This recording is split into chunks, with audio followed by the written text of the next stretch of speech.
to the co-leader with me of the operations in Alperna. Mr. Secretary, and of course, Dr. Salawi, my co-leader, thank you for this opportunity to talk about and focus a little bit on distribution. So first, I just will say it is a large task, but it's a task that we are up for. And we're going to take a whole of America approach. That's why we're going to be able to do this. And we've been working on this now for over 6 months. Since the announcement 6 months ago on May 15th, we literally started planning accordingly. And it is the foundation of our planning started with the great experts at the CDC, and it's been extended to the jurisdiction planners so that we have a great collaborative plan on how to execute this together, right? And as the Secretary talked about earlier, we have implemented several mechanisms to allow other organizations inside of America to enable execution. Not one source or one organization will be responsible, but it's the collective group of us that will make this successful. So distribution of the vaccine will be based on fair and equitable availability of the vaccine pro rata to the population. So in other words, population of the state against available vaccine will be distributed to each state.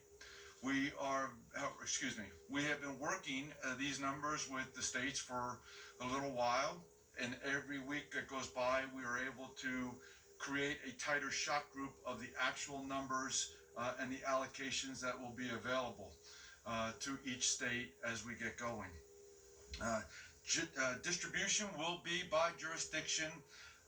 As I've talked about, I use jurisdiction in states, sometimes inappropriately. So let me define jurisdictions, 64 of them, 50 states, 8 territories, and 6 metropolitan cities equal the 64 jurisdictions. We're doing extensive planning with each of these organizations so that we implement their plan. Right, so they will figure out where we want the vaccine to be distributed to and administered, and that's where the vaccine will be distributed accordingly. So we want to emphasize following, of course, FDA guidelines, CDC, ACIP guidelines. The governors and the states will figure out the plan, and we are ready to execute in collaboration with their plan as we've been working on for 6 months, doing numerous tabletop exercises and now extending it into actual rehearsals of how to move the product from fill-finish sites to distribution centers down to actual administration sites. We are making sure, as I said, that it's a whole of American approach. So let me pull the string on that a little bit for you. So clearly here in Health and Human Services, the CDC, the cornerstone, are experts that know how to distribute vaccine as they do every year annually for influenza, as they've done for H1N1, etc. Very talented group of people who know all the technical aspects and all the requirements that are needed to make sure that the vaccine, once we have it fill finished, we can distribute in a safe and effective way. The second step, as I mentioned earlier, is the 100% collaboration with the jurisdictions, making sure that we are integrated and synchronized and ready to implement their plan for the way they want to execute immunization down at the administration sites as they define it. And we're ready to do that because we've been working together for quite a while. CDC published a playbook back in September, and the jurisdictions have been going through the playbook, filling it out. We've been collaborating, and we've been working the plan and the nuances to make sure that every detail is covered. Second, we are working with commercial industry, the experts in this field, those that know how to produce, store, distribute, and administer the vaccine accordingly. They do this every day. This is the United States of America. This is not new to us. And so organizations, of course, starting with Pfizer and Moderna, right, who know how to produce, fill finish, and then begin distribution of the vaccine, right? It's their core competency. Then we're working with McKesson, a large, very large distribution company that knows how to produce or distribute vaccine throughout the entire country, and I'll talk about that in a minute.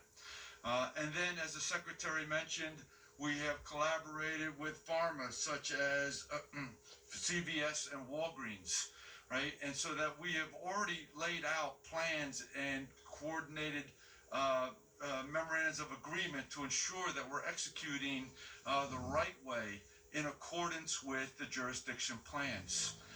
As they direct, we'll execute. So we're bringing this whole of America approach from government to industry, and we're bringing it all together to ensure that safe and effective vaccines are delivered to the American people in a timely manner. The time associated with delivery. We will begin distribution of the vaccine within 24 hours after emergency use authorization is approved, right? And only after the science has determined and approved it accordingly, then we are poised and ready to begin distribution. Distribution will occur from our fill finish sites, and we'll go to all 64 jurisdictions that we are responsible to ensure that they get vaccine for within 24 hours. So everybody, every jurisdiction will have access immediately. Upon the initial push of vaccine, which is the quantities of vaccine that are available upon the emergency use authorization, then we will begin a weekly cadence of delivery of vaccine. As vaccine comes off the shelf, as it has been approved and available for distribution, we will distribute it to the 64 jurisdictions. So, initial push, and then continuous cadence of delivery of vaccine to ensure that we rapidly expand the availability to the entire country simultaneously. We are working with jurisdictions to do several things, though, that we need to make sure that we get done as we get closer to final approval at the EUA by the FDA. Three things that we're working with the jurisdictions that we need to have. First, we must have jurisdictions create good, solid, expansive provider enrollment, right? As many organizations as they want need to be enrolled so that we can expand distribution rapidly to the quantities of vaccine that's available. Only to providers that are enrolled can we distribute to. So they can limit it to a certain amount, or they can expand it so that we can ensure that we're covering the entire country, as the Secretary alluded to in his comments. Very key point. We have made significant progress in this area. We are just counting the eaches of provider enrollments that we need to get done as we get closer and closer to final distribution day. Second, we must have the states go through and sign their data use agreements. This is incredibly important, right, for the new vaccine going out to the American people. First, we must be able to see who got their first dose, where they got their first dose, and what vaccine did they receive as their first dose. Why? Because we must ensure that we can do the same for the second dose of each vaccine that we're sending out. The second thing, and really important, is we want to make sure that we have a good, consistent flow of vaccine out to the American people.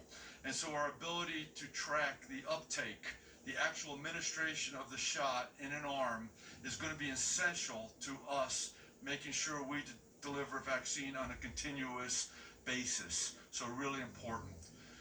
The third thing I would to keep the jurisdictions working on is their actual rehearsals in the execution of the plan. We conduct tabletop exercises at this level, right, where all of government and industry and jurisdictions participate, but then we're expanding it now to actual execution down at the tactical level or down in the local cities. how do we work distribution of vaccine through the CVS, Walgreens, etc., at the hospital? How does it actually get received, unloaded, stored, and then administered? Is the rehearsals we're working. I continually emphasize this when I talk to jurisdictions. It is a great mechanism to check and double check to make sure everything is in place. What we're doing to make sure that we are ready at this level after working these details for the last 6 months, as I've told the team, 2 things we must have. One, upon emergency use authorization, all of America must receive vaccine within 24 hours, as I said. I think this is incredibly important. Fair and equitable distribution of the vaccine throughout the country simultaneously. There is no haves and have-nots. It is an equitable distribution, and we are driving hard to make sure that that happens. The second thing that we want to do is make sure that the cadence of vaccine delivery following the first push is routine so that states/jurisdictions can plan for it and account and develop execution of the administration in a routine method so that the population is well informed and that they know where to get the vaccine and when to get the vaccine. And so those 2 points we're driving home as key essential tasks at our level. And so, Mr. Secretary, thank you. I'll pause. So, Thank you. Beth Long, you may go ahead and please state your outlet. Hi, thank you. I'm Beth Long with Inside Health Policy. I'm wondering, with both of these vaccines potentially getting EUA clearance around the same time, how will you determine, or how will it be determined, who gets which vaccine, if they're both available? And also, how much of the population do you expect will need to get vaccinated to achieve widespread immunity? I'll ask Dr. Slaoui if he could start with that. I think we are in the fortunate position at this stage that the 2 vaccines have almost identical performance. And of course, it will all depend on the reviews by the FDA on the the minutiae of the data, exactly what label and the safety profile, etc. But they are very similar in their making and in their performance, and therefore I don't think there should be any constraints on who gets what vaccine. I think 1 in the hand is better than 2 in the bush here. You take the vaccine that's available would be my personal recommendation, but obviously the CDC and ACIP will make that call. In regard of your second point, this level of efficacy, very impressive, frankly, needs to be complemented. It's efficacy against disease. We need to, and we will, be able to assess the capacity of these vaccines to have also prevented infection, or if there is infection, whether they impact the amount of virus load that we have that sheds through which we infect other people. Most likely they are effective against infection, maybe not at 95%, and most likely they are effective at decreasing virus load and therefore virus shedding. Therefore, they should have an impact on transmission. People model that anything north of 70% of the population being immunized should decrease substantially the pressure of virus circulating and therefore substantially achieve herd immunity. Great. Please. So just to add to that, we are ready to distribute both vaccines upon EUA approval in the fair and equitable distribution manner that I discussed earlier. We are ready to simultaneously, if EUA occurs, to ship both to all 64 jurisdictions. Thank you. Next question. Thank you. Carol Dono, please state your outlet. Hi, this is Carl O'Donnell, Reuters News. Just 2 questions, kind of building on what's been asked. Do you foresee Moderna's vaccine being more prevalent and shipped in proportionally larger quantities to rural areas and other hard-to-reach areas, given its significantly less constraining storage requirements? And also, do you foresee there being some period of time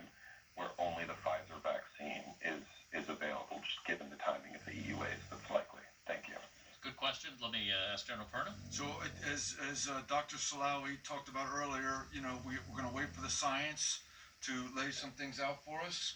And then we are going to execute the plans that the jurisdictions have established once they figure out the priority and, you know, where they want it to go. I will tell you that we've worked excruciating details to ensure that every area is being thought about, whether it's inner city or extreme rural areas, so that we have the capability and capacity to do so. Really, again, the connection is our ability to partner with industry, you know, both distribution and pharma for administration to really achieve that success. And that's, Carl, that's partly why when the CDC and General Perna's distribution team worked with the 64 jurisdictions, we actually gave them 2 hypothetical vaccines with these types of profiles described on them, the Moderna and the Pfizer vaccine profiles, so that as they think about which outlets they would want to use and designate for us to ship to or have shipped to, that they would fit those kinds of those profiles. So I think it's been built into their jurisdictional planning. Next And question. in regard of your question on the lag between the 2 vaccines being available, as you know, we're probably talking about a week or 10 days. It will be a call of the FDA as they review the files, whether they will hold 1 VRBPAC or 2 different VRBPACs. But the lag time between the 2 vaccines is going to be very, very, very minimal. Great. Next question. Stephanie Epps, you may go ahead. Please state your outlet. Thank you. This is Stephanie Epps from ABC News. Can you walk us through a bit more detail what might happen in that 24 hours between an EUA and shipment? And specifically, do you anticipate that the ACIP committee would meet and determine recommendations for how to prioritize that initial shipment of doses before it goes up to states or after?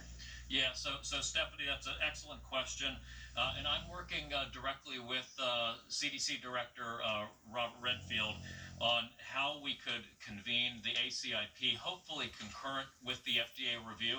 Customarily, they wait until there's a licensure from the FDA, and then 48 hours later we'll meet and provide advice out.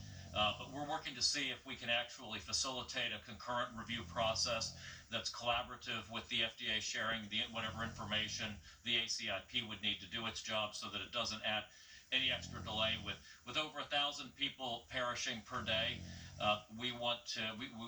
Our mission at Operation Warp Speed is about saving lives. Every hour, every day matters, and so we're going to work to try to minimize that any type of delay there. Next question. Tom Howell, you may go ahead. Please state your outlet. Hi, this is Tom Howell from the Washington Times. I just want to know if you could give us a sense of what type of storage will be used in different settings. In other words, there's the ultra-low freezers, there's the refrigeration for a certain amount of day, there's the dry ice and thermal shippers. Which kind of places will be using which, you know, hospitals, large chain pharmacies? Have you sorted that out yet? So mostly in that regard, we are working with the FDA and with the companies on when to cross over the placebo group to the vaccine, and within the placebo group, whether that crossover should happen in a staged way depending on the prioritization, for instance, that the CDC and the ACIP would have put forward. That will happen. The question is more when. Is it an EUA approval? Is it when 10% of the population has been immunized for a particular strata of the population that has been prioritized? Is it when the BLA is approved, which actually from a regulatory standpoint is the trigger point? That's the latest possible. So we're talking about a period of maybe 2 or 3 months, which is currently what we project to be the time between the EUA and the BLA. As you know, we always said that the EUA was a pit stop on the trajectory to a BLA, and that's the case. So it will happen. It will have therefore an impact on our city to continue to have controlled data, but it will not impact our capacity to continue to have data. We just will not have the control group anymore as they will be immunized. There are strategies to still extract information from that. And at that stage, it will also potentially have impact on recruiting subjects in other clinical trials. Now, I do want to make a point here and a plea, frankly, which is that we now know that vaccination is possible. Not only it's possible, but it's incredibly effective. It's very likely that the other vaccines that are being tested will also be as effective or substantially as effective. I would really